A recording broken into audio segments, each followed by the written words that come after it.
Nós estamos gravando essa mensagem e saudamos os nossos irmãos lá da África, do Brasil, de onde quer que eles vão assistir essa mensagem. Então, hoje a gente começa dizendo Aleluia, Cristo vive. Amém? Amém. Vamos repetir juntos. Aleluia, Cristo vive. Então, isso é uma esperança nova que surge na nossa vida, em meio a quaisquer circunstâncias. Isso é o amor de Deus fluindo entre nós, uma nova fé sobre o qual nós vamos falar hoje. Então, há pouco nós cantamos uma canção que diz que por amor a sua vida entregou, ele morreu por nós, pensou em nós e nos amou.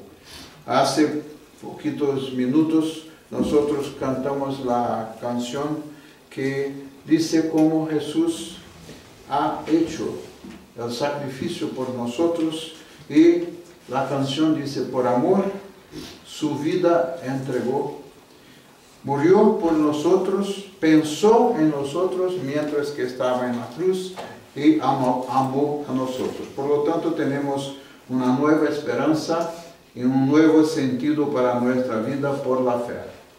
Então, nós vemos que o amor de Cristo que assegura o nosso destino, se nós cremos a que veio Jesus Cristo, isso é o que nos traz um novo sentido para a nossa vida. Então, nós vemos que por el amor de Cristo, nós temos a segurança de que nuestro destino está trazado, nuestro destino final está trazado, definido, mientras que creemos a que vino Jesucristo e para nos salvar.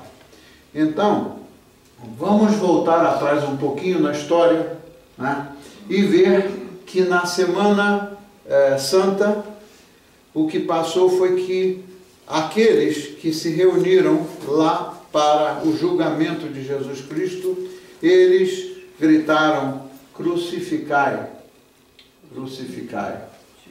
Então, nós miramos que no dia que estavam reunidos para a condenação de Jesus, muitos, de verdade que não muitos, o Evangelho de Mateus diz que todos que estavam aí reunidos, eles gritaram em alta voz: crucificar, crucificar. Mas eles não sabiam que no domingo ia acontecer alguma coisa. Isso aconteceu na sexta-feira. Mas eles não sabiam, embora Jesus Cristo tivesse dito, eles não sabiam que no domingo Jesus ia surgir dentre os mortos. Então, eles não sabiam, todavia, no viernes, quando crucificaram a Jesus, não sabiam que o que ia passar o dia domingo, que Jesus ressurgiu dentre os mortos. Então, o que passa é uma coisa muito triste que nós vemos no dia de hoje, todavia, e o que passou allá. O que é muito triste é o que nós vemos nos dias de hoje, que se passou naquele tempo, né? Porque a mentira, esse mundo é o mundo da mentira, não? Se a gente for observar, se nós observarmos, este é o mundo da mentira. Todo o que se observa por aí são as mentiras. Um disse que vai fazer e não lo hace, o outro dia já disse algo contrário, ou seja, é o mundo de mentira. Então, os soldados que estavam aí para guardar o túmulo de Jesus Cristo, a guarda estava aí para que guardasse o túmulo de Jesus. E quando por la manhã, no domingo, as senhoras chegaram aí para visitar o túmulo de Jesus Cristo, então, o que passou? Os guardas se quedaram em uma situação muito difícil de explicar. Eles eram pagados por o governo que pagava os soldados, aquela guarda, para estar aí tomando conta do túmulo. E aí, como chegou domingo de manhã e eles já não estavam muito no túmulo, então eles tinham que dar alguma desculpa. Quando chegou ao domingo por la manhã, que o corpo já não se encontrava mais aí, os guardas tinham que inventar alguma coisa para excusar-se, porque não cumpriram o trabalho que eles tinham. Y ahí se fueron a los sacerdotes, se fueron a los príncipes de los sacerdotes, y ahí o que pasó. Ellos dieron a los soldados de la guardia una manera de excusarse. Pagaron a ellos mucho dinero, mucho, dice la Biblia, mucho dinero, para que ellos pudieran inventar y decir, propagar una mentira. ¿Cuál era la mentira que ellos querían propagar? A decir que robaron el cuerpo de Jesús. La mentira era esta: los soldados y los príncipes ordenaron a ellos, digan a las personas que robaron, los discípulos de Jesús, aquí vinieron y robaron el cuerpo de Cristo. Que coisa triste, não? É uma coisa muito triste, porque sempre inventam uma mentira para esconder a verdade. Qual era a verdade? A verdade é que ninguém roubou o corpo dele, ele ressuscitou. E se ele ressuscitou, foi pelas mãos do Pai, porque ele veio com um propósito, mas ele não ia ficar naquele túmulo, não? Então, se ele vino a um propósito, jamás que iba a quedar-se aí nesse túmulo. Por isso ressuscitou e nadie roubou o corpo dele. Então, ahorita miramos que a história se repete. A história se repete ano tras ano, siglo tras siglo, e hoje vivimos em um mundo de tinieblas.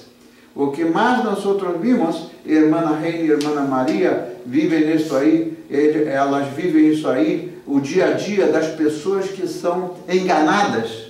As pessoas, ela é de uma organização aí em Central Falls, que protege os trabalhadores que são explorados, os trabalhadores que são explotados. Então, eles trabalham em defesa destas pessoas. Então, é como que todos os dias, não é, irmão?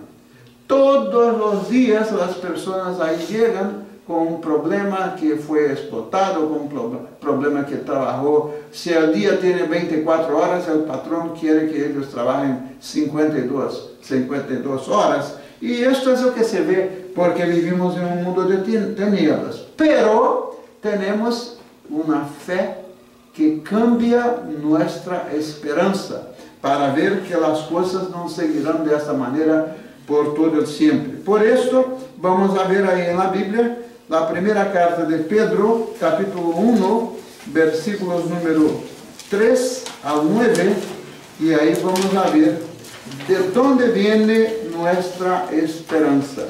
Eu vou ler primeiramente em português, e as irmãs podem acompanhar aí por a Bíblia em espanhol. Quizás que se vocês siguen aí por a Bíblia em espanhol, quizás que eu não necessito de ler em espanhol, vou ler em português e vocês seguem por aí. Então a palavra de Deus diz, em nome do Padre, do Pai, do Filho e do Espírito Santo. E essa parte do Evangelho trata da esperança viva do cristão, que é a vida eterna. Esta parte da Bíblia trata da esperança viva do cristiano que vive mirando hacia a vida eterna. E assim diz a palavra do Senhor. Todo louvor seja dado a Deus, o Pai de nosso Senhor Jesus Cristo. Por sua grande misericórdia, Ele nos fez nascer de novo por meio da ressurreição de Jesus Cristo dentre os mortos. Agora temos o quê? Uma esperança viva. Temos uma viva esperança e uma herança imperecível, pura e imaculada, que não muda nem se deteriora, guardada para vocês aonde? No céu. Por meio da fé que vocês têm, disse o apóstolo Pedro, Deus os protege com seu poder até que recebam essa salvação pronta para ser revelada nos últimos tempos. Portanto, alegrem-se com isso, ainda que agora, por algum tempo, vocês precisem suportar muitas provações. Elas mostrarão que a sua fé é autêntica. Como o fogo prova e purifica o ouro, assim a sua fé está sendo experimentada e ela é muito mais preciosa que o simples ouro. Isso resultará em louvor, glória e honra no dia da volta de Jesus Cristo. Vocês amam a Cristo sem nunca o terem visto. Mesmo agora, ainda sem o verem, mas crendo nele, se alegram com uma felicidade que não se descreve e que vem do céu, porque estão a receber a salvação das vossas almas, que é o resultado da vossa fé. Então, aqui nesse texto, já se encontra, somente nesse texto, já se encontra 4 vezes a palavra fé. Solamente neste texto, nós encontramos 4 vezes a palavra fé. E vamos a ver muito mais no Novo Testamento. Pero primeiramente, nós queremos ver alguma coisa. Temos que mirar o que acontecia já naquele momento, o que passava no contexto para o qual Pedro escreveu essa carta. Nós temos que examinar o contexto, primeiramente, na qual Pedro escreveu esta carta, para quem ele escreveu e o que estava acontecendo. Então, Pedro escreveu esta carta desde a região que hoje se trata do país Turquia, quando o movimento cristiano já tinha como que mais ou menos 30 anos e havia se esparcido por el mundo de entonces. Então, o Pedro escreveu essa carta de lá da região da Ásia Menor, onde hoje é a Turquia, e ele dirigiu essa palavra às pessoas que eram cristãs e que estavam espalhadas por todo o mundo conhecido de então. Já se fazia 30 anos que o movimento cristão estava acontecendo, Jesus já tinha subido para os céus e os judeus, ainda os judeus que estavam lá na Ásia Menor, né, eles tinham estado em Jerusalém e se converteram à fé cristã no dia de Pentecostes, ou seja, 50 dias depois da Páscoa, quando Pedro pregou o primeiro sermão em Jerusalém, dizendo que eles deveriam de se arrepender e aceitar a Jesus Cristo como Senhor e Salvador.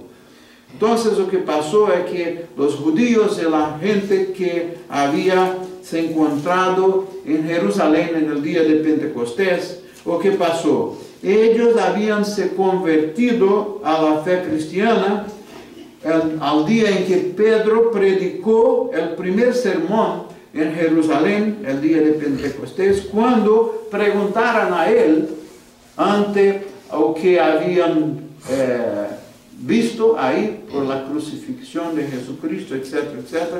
Muitos estavam aí todavia em Jerusalém. E o que passou? Perguntaram a Pedro, o que hacemos então? Porque haviam crucificado ao que vino para salvar não somente a los judíos, mas também a los gentios. Então, quando perguntaram a Pedro, Pedro contestou que se arrependam, arrependimento e aceitar a Jesucristo como Senhor e Salvador.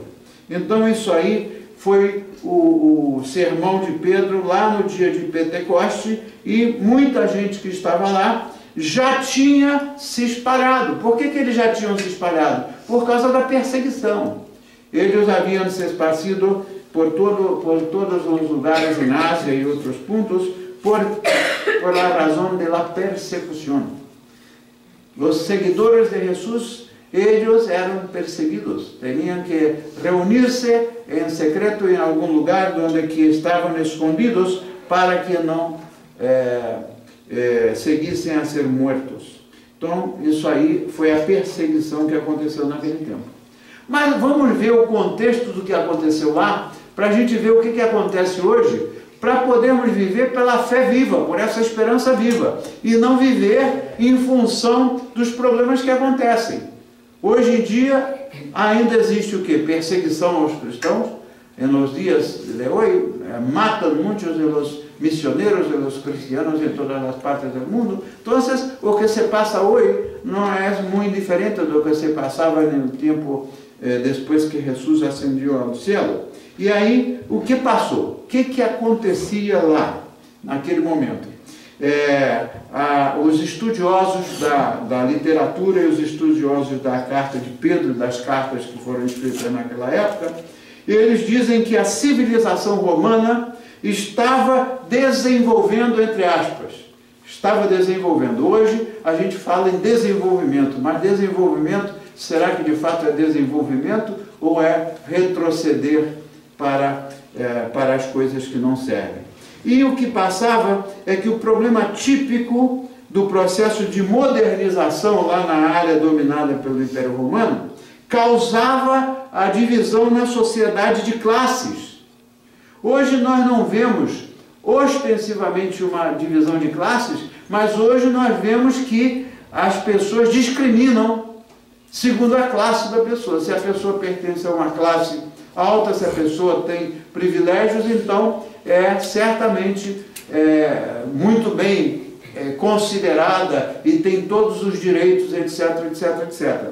Mas, naquela época, o que passava é que as pessoas pobres, os artesãos, as pessoas que eram mais pobres, de uma classe economicamente menos favorecida, aquelas pessoas, elas eram discriminadas. E a gente não vê nada diferente hoje, vê? Alguma coisa diferente? Hoje, o que se passa é que a modernização, entre comillas, a modernização leva a uma situação em que os privilégios que as pessoas pobres e as pessoas economicamente menos favorecidas, essas pessoas, aunque a lei diz que eles têm direitos, o que passa é que põem a gente pobre, a gente desfavorecida economicamente para abaixo e negam a eles os direitos. Como, por exemplo, havia dentre estes que Pedro estava a dirigir esta carta, havia estrangeiros que também passavam por o mesmo problema que passamos hoje. Então, toda esta área que o cristianismo cresceu, seguia a mesma discriminação, porque era uma situação de calamidade como o que se passa nos dias de hoje. Então, o que passa?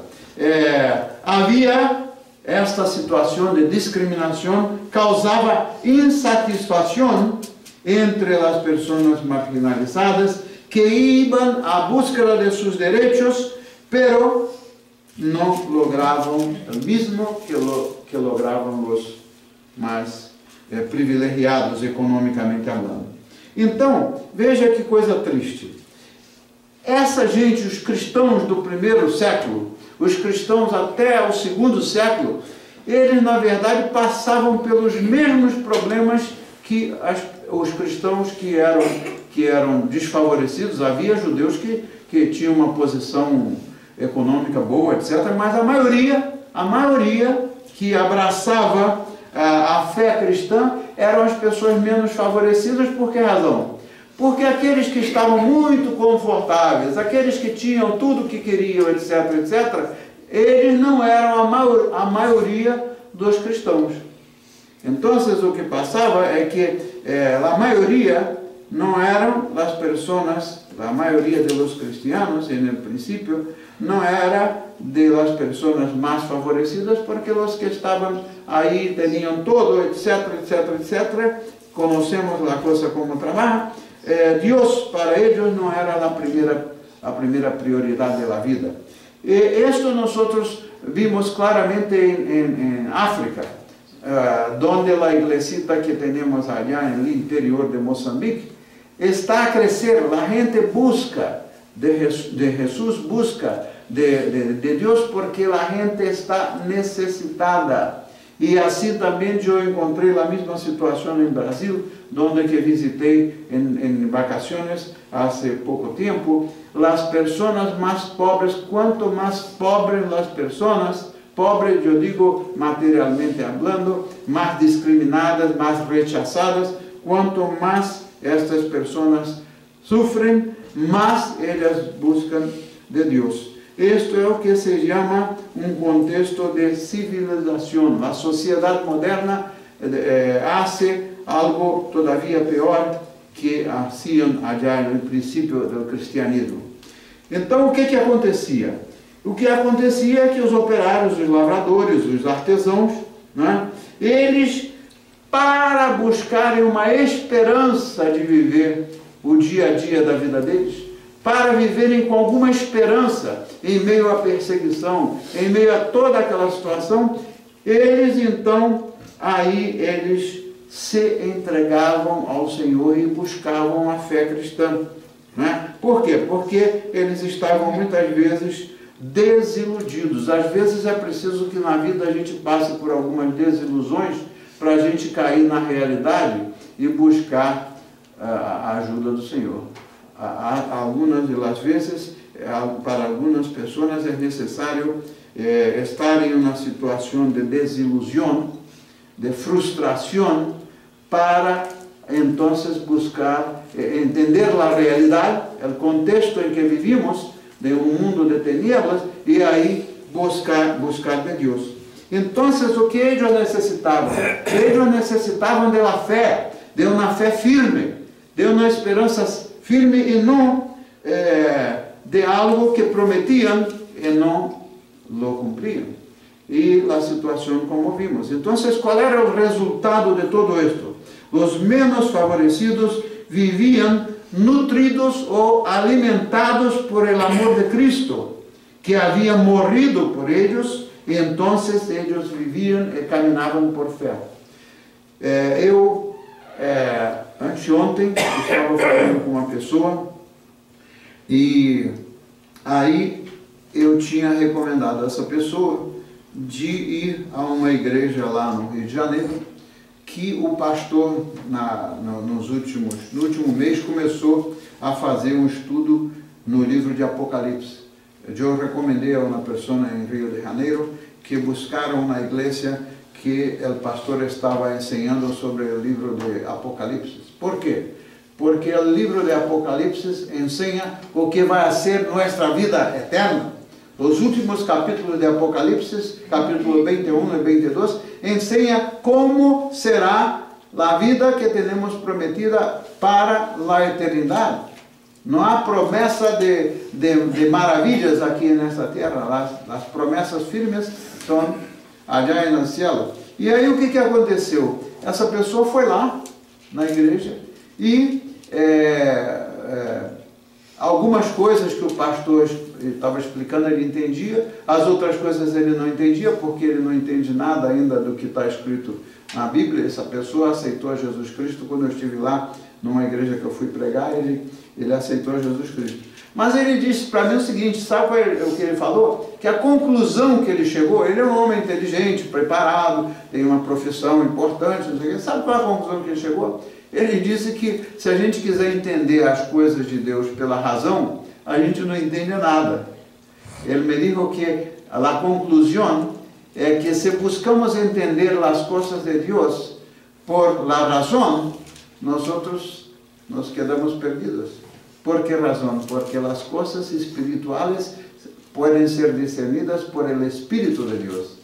Não há como uma pessoa que está afastada de Deus entender a razão e as coisas espirituais ou o plano que Deus tem, que é muito maior do que qualquer coisa que a gente possa imaginar.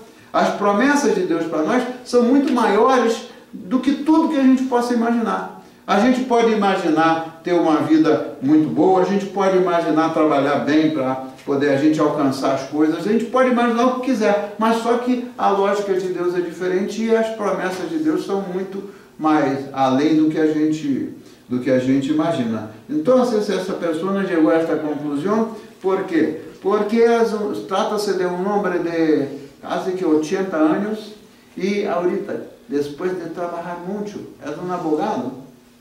Havia sido um engenheiro antes, depois, quando se jubilou da carreira de engenheiro, aí foi a formar-se como advogado e trabalha carrega uma mala llena de processos para allá, para acá, já não camina muito bem.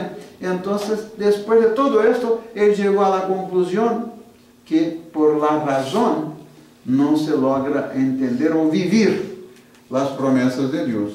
Muito bem. Então, o que aconteceu? É que a situação que nós vivemos atualmente, ela acaba que a carta do Pedro, essa carta de Pedro que foi escrita há cerca de 2000 anos atrás, para uma comunidade que estava espalhada, de cristãos, estavam espalhados por causa da perseguição, incluídos aí judeus que haviam se convertido também, não só gentios, mas judeus. Essas pessoas que estavam vivendo dessa forma, elas, ainda que no meio de tudo, elas conseguiam viver com alegria. Imagínate, será que é possível a um ser humano viver com alegria no coração, com júbilo no coração, em meio a las situações tristes que se passam, em meio a las situações que levam a pessoa a vezes à enfermidade, ou a vezes pessoas que estão aí buscando, pero não encontraram todavia a esperança firme, porque não encontraram todavia que o amor que pode fluir entre nós é o amor que vem de Deus. O amor de los hombres é um amor condicional. Eu me gusta, eu quero a ti porque tu queres a mim, tu eres uma pessoa amiga ou amigo, etc. Pero o amor de Deus é algo que não é condicional.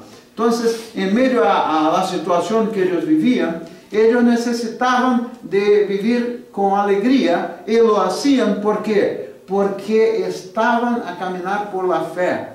E o que se trata de la fé? Eu vou buscar a definição de fé que está escrita em la carta a los Hebreus. Vou ler primeiramente em português, depois em inglês.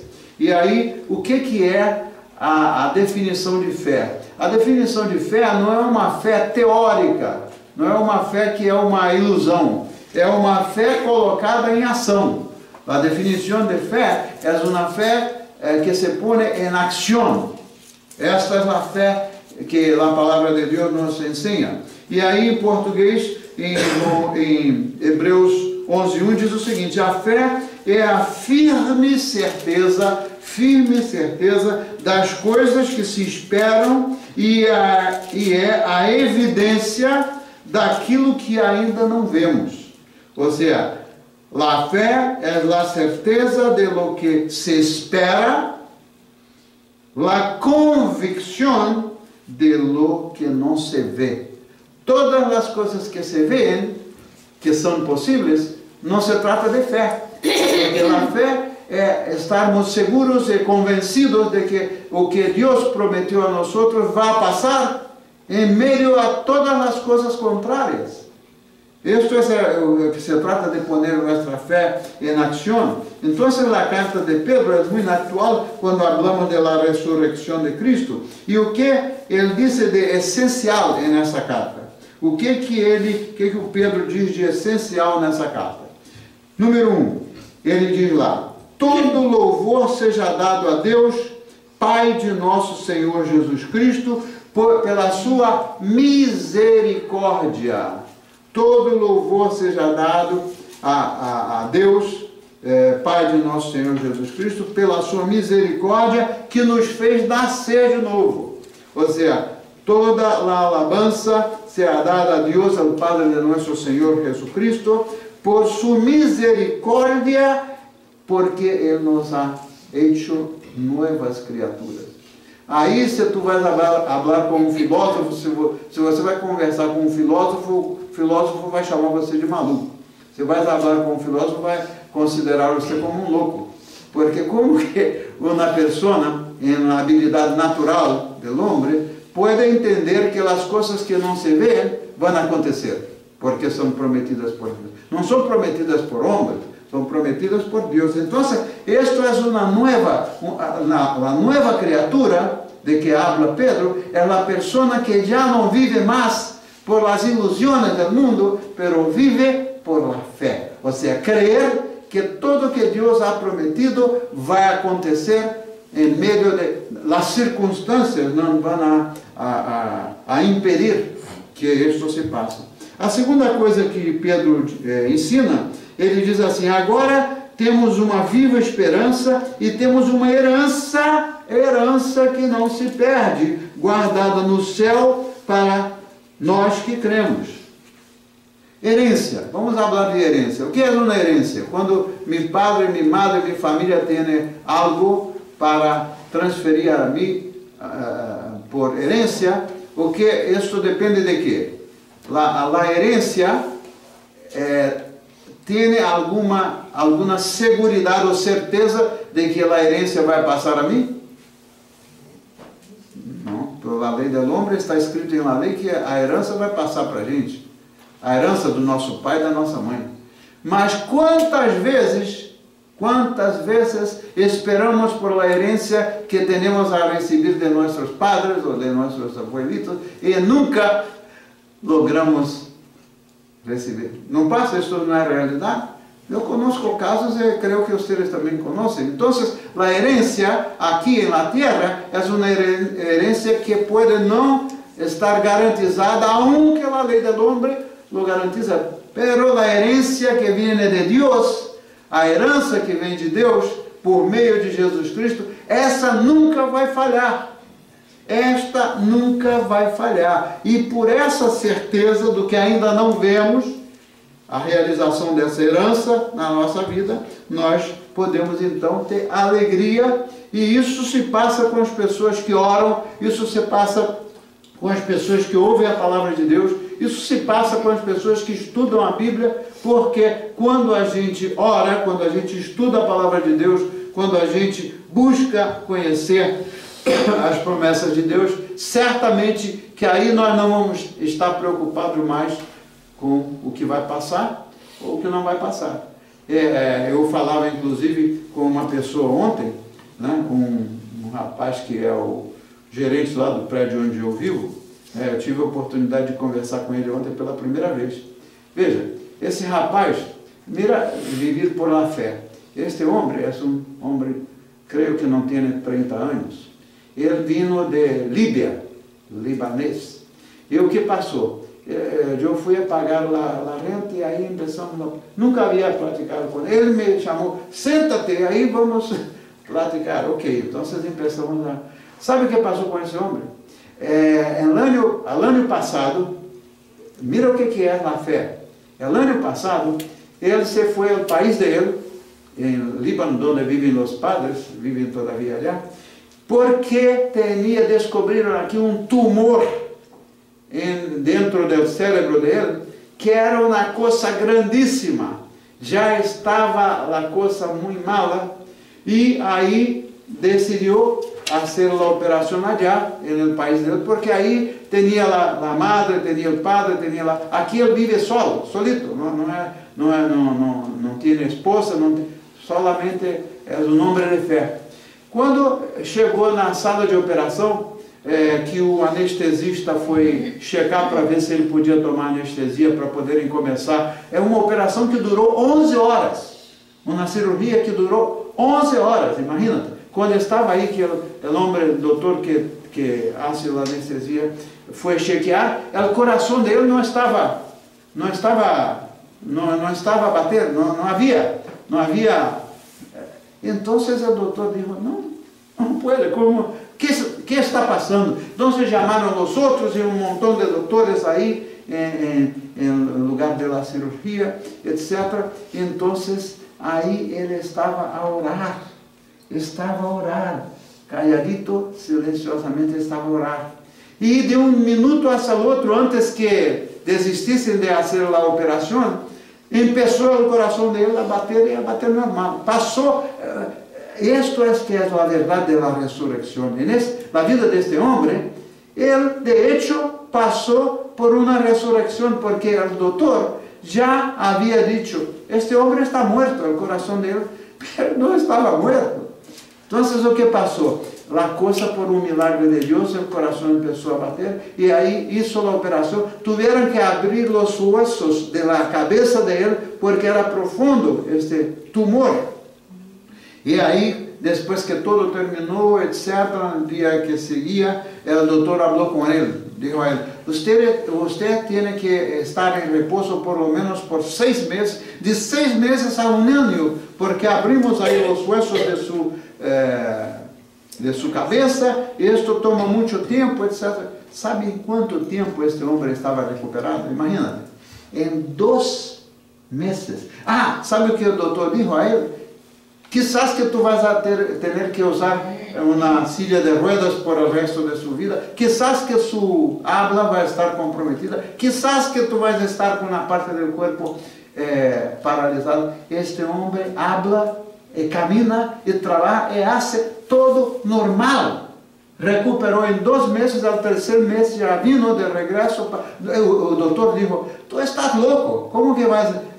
Doutor, eu tomo a responsabilidade porque me sinto bem e me vou para regressar allá e trabalhar. Ok, então vino, este homem é homem de fé. Estava a compartilhar isto comigo, por quê? Porque é a presença viva, é o resultado vivo de... Nós estamos falando de 2000 anos atrás, estamos falando de uma pessoa que viveu esta situação hoje por la fé, porque se fuera a creer no que o doutor dijo, este homem já está morto, o coração dele não batia por não sei quantos minutos, já estava. Então, isto é a verdade da ressurreição, é a verdade da fé viva, a fé puesta em ação. Isso é o que passa. Muito bem. O terceiro ponto aqui que o Pedro fala é que por meio da fé que nós temos, Deus nos protege com o seu poder até que recebamos a salvação pronta lá no céu. Então, por meio da fé que temos, Deus nos protege com seu poder hasta que recebamos a salvação que está lista para nós no céu. Então, viver com o horizonte pensando que tudo vai terminar aqui no túmulo, está aí a ressurreição de Cristo do que estamos falando hoje, não é a realidade de nossa fé. Então, aí, como resultado de alguém que crê, resultado de esta fé, nós devemos nos alegrar com isto, aun que ahorita, por algum tempo, disse Pedro, necessitemos suportar provações. Então, mira, suportar provações. Jesus não disse, e Pedro não repetiu, a dizer alguma coisa assim como que, mira, aqui na terra tu vais a ter uma vida sem problemas. Não, as provações, elas acontecem, elas existem para prova de nossa fé. Todas as vezes que a gente passa por problemas, né? Todas as vezes que a gente crê, a gente vive isso todo dia. É uma dor na perna, é um problema aqui, é uma dor na cabeça, é um problema que não tem como pagar. Isso tudo vai pela fé. Todo isto se mueve por la fé. Porque se não se mueve por la fé, a pessoa vai morrer antes do tempo de desesperação. Então, estamos falando de ressurreição de Cristo, e Cristo está vivo, é o que protege e nos guarda de todas as coisas. Então, como viver com alegria enquanto estamos aqui? Essa é a pergunta. Como viver com alegria, com júbilo, mientras que estamos aqui? As duas palavras, de verdade que a primeira e mais importante palavra clave é fé. Fé. E fé é dom sobrenatural.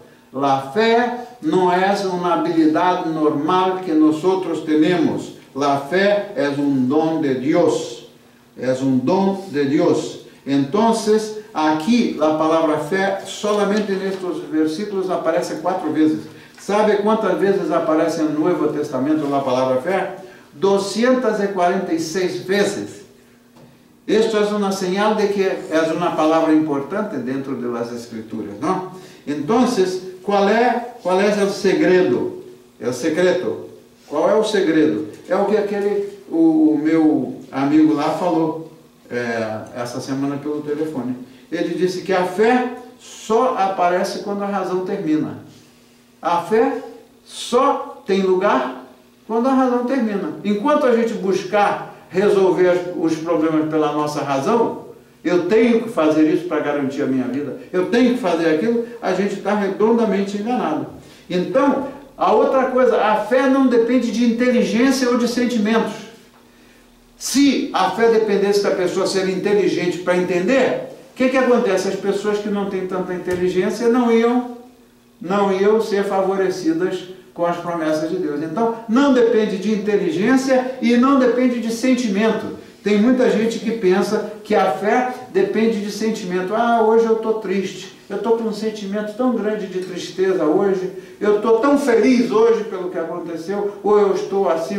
Não depende de sentimento, ela é mais profunda do que aqueles sentimentos do dia a dia. O dia que você está triste, o dia que eu estou triste, se a gente orar, a tristeza vai embora.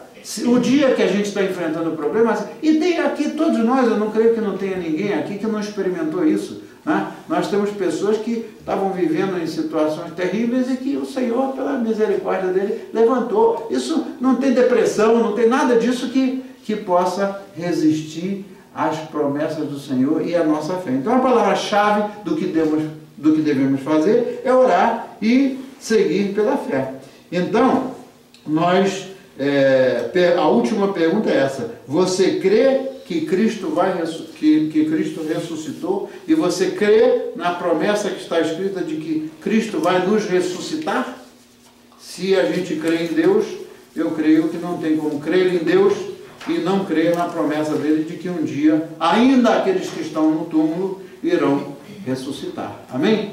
Então, eu acho que a gente deveria orar e cantar de novo aquela canção Porque Ele Vive, porque aquela canção enche o nosso coração da alegria.